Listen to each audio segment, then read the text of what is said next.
my friend. I see you followed your nose. Yes, let's go with Perfactory.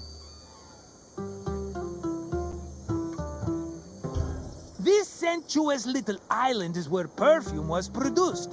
Your nostrils are in for a treat. Unless you're allergic, in which case I could sell you a wonderful remedy for a very reasonable price. No? Okay then. I'll check in on you at the end of...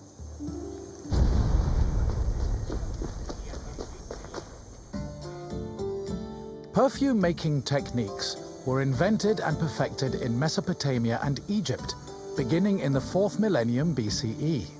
By the time of the Mycenaean era, perfume played an important role in the Greek economy.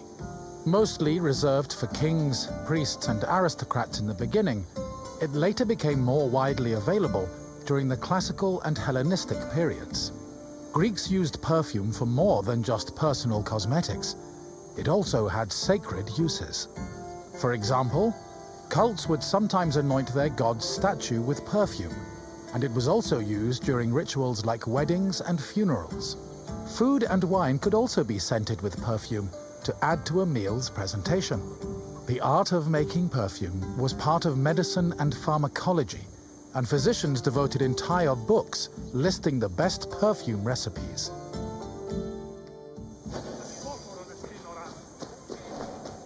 Perfume is made up of two main components: a greasy substance, called an excipient, like vegetable oil or animal fat, and an odorous substance, such as flowers and plants.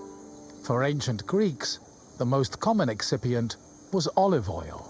According to Theophrastus, however, the most valuable oils were those extracted from nuts in the Syrian and Egyptian deserts. The odorous ingredient could be taken from a variety of sources.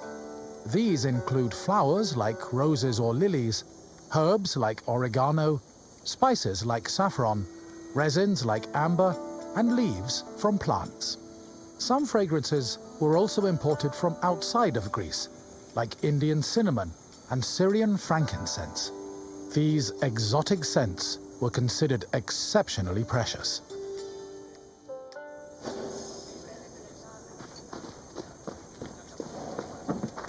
Mixing scent into the fatty excipient was called enfleurage, of which there were two methods.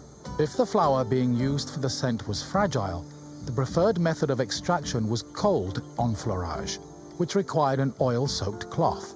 First, the cloth was rubbed against the flower's petals, saturating the oil with the scent. Then, the cloth was pressed to wring out the scented oil. Hot enfleurage involved heating the excipient before mixing in the scented substance.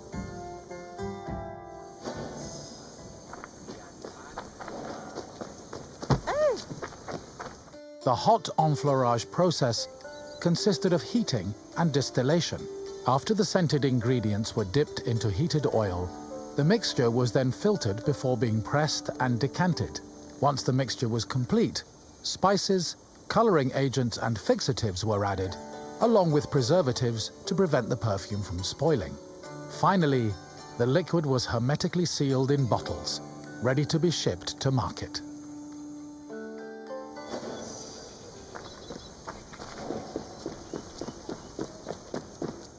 Perfume was usually bottled in ceramic or glass flasks, but more luxurious fragrances were contained in ornamented and painted flasks. Lekythoi and alabastra were elegant bottles designed for women, while arabaloi were used by athletes.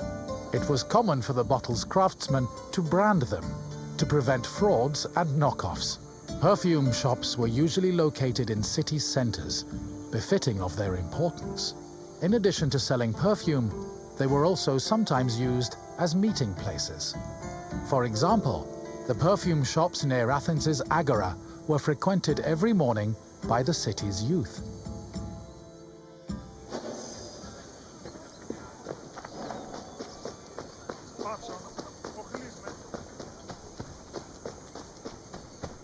The main purpose of perfume was to attract members of both the opposite and the same sex. We can trace this practice back to a scene in the Iliad, where Hera used perfume to seduce Zeus. Similarly, Hymns about goddesses like Demeter and Aphrodite always mentioned their pleasant smell, further solidifying the belief that scent and seduction went hand in hand. However, perfume was also a mark of social status. Athletes covered themselves in perfumed oils during their training and at symposia, and citizens were judged based on how anointed, shiny, and perfumed their bodies were.